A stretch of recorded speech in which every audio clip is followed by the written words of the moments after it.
Morning friends, welcome to short hand smart learning. आज की dictation 90 शब्द प्रति मिनट डिक्टेशन, जो कि एक लीगल डिक्टेशन है तथा आने वाले आपके सभी प्रकार के हाई कोर्ट एग्जाम की दृष्टि से अति महत्वपूर्ण है।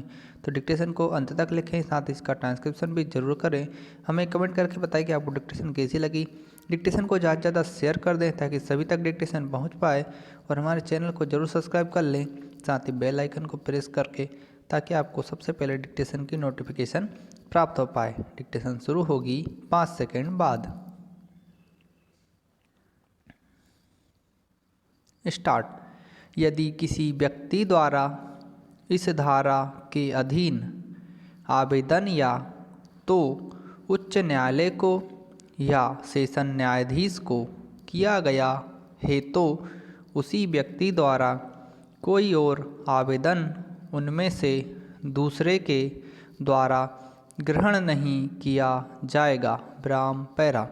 जांच करने का आदेश देने की शक्ति डैश किसी अभिलेख की धारा 397 के अधीन परीक्षा करने पर या अन्यथा उच्च न्यायालय या सेशन न्यायाधीश मुख्य न्यायिक मजिस्ट्रेट को निर्देश दे सकता है कि वह ऐसे किसी परिवाद की जो धारा 203 या धारा 204 की उपधारा 4 के अधीन खारिज कर दिया गया है, या किसी अपराध के अभियुक्त ऐसे व्यक्ति के मामले की जो उन्मोचित कर दिया गया है, अतिरिक्त जांच स्वयं करे या अपने अधीनस्थ मजिस्ट्रेटों में से किसी के द्वारा कराए, तथा मुख्य न्यायिक मजिस्ट्रेट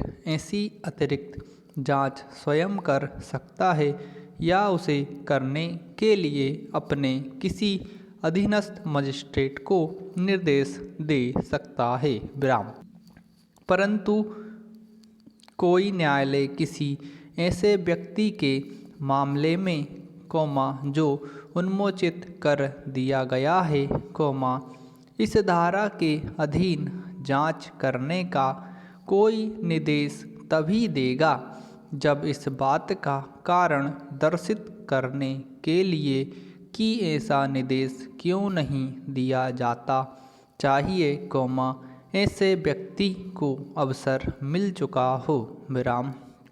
सेशन न्यायाधीश की पुनरीक्षण की शक्तियाँ डैश ऐसी किसी कार्यवाही के मामले में जिसका अभिलेख सेशन न्यायाधीश के ने मंगवाया है, वह उन सभी या किन्हीं शक्तियों का प्रयोग कर सकता है जिनका प्रयोग धारा 401 की उपधारा 1 के अधीन उच्च न्यायालय कर सकता है। विराम।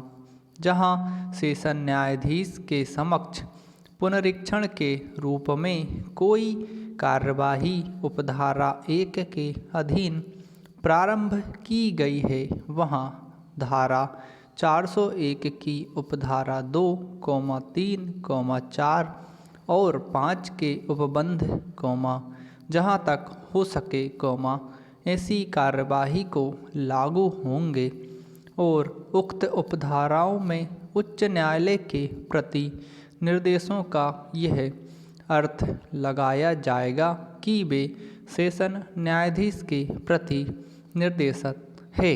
विराम पैरा।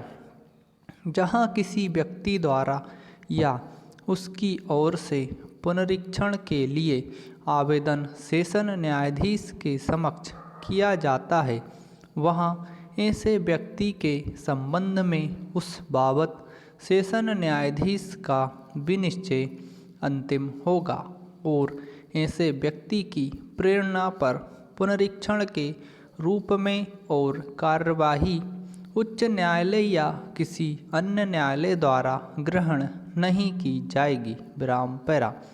अपर सेशन न्यायाधीश की शक्ति डैश अपर सेशन न्यायाधीश को किसी ऐसे मामले के बारे में, जो सेशन न्यायाधीश के किसी साधारण या विशेष आदेश के द्वारा या अधीन उसे अंतरित किया जाता है, सेशन न्यायाधीश की इस अध्याय के अधीन सब शक्तियाँ प्राप्त होंगी और वह उनका प्रयोग कर सकता है। विराम समाप्त। दोस्तों, डिक्टेशन को ज़्यादा से ज़्यादा शेयर कर दीजिए, हमारे चैनल को सब्सक्राइब कर लीजिए ताकि आपको इसी तरह डिक्टेशन रोज़ प्राप्त होती रहे।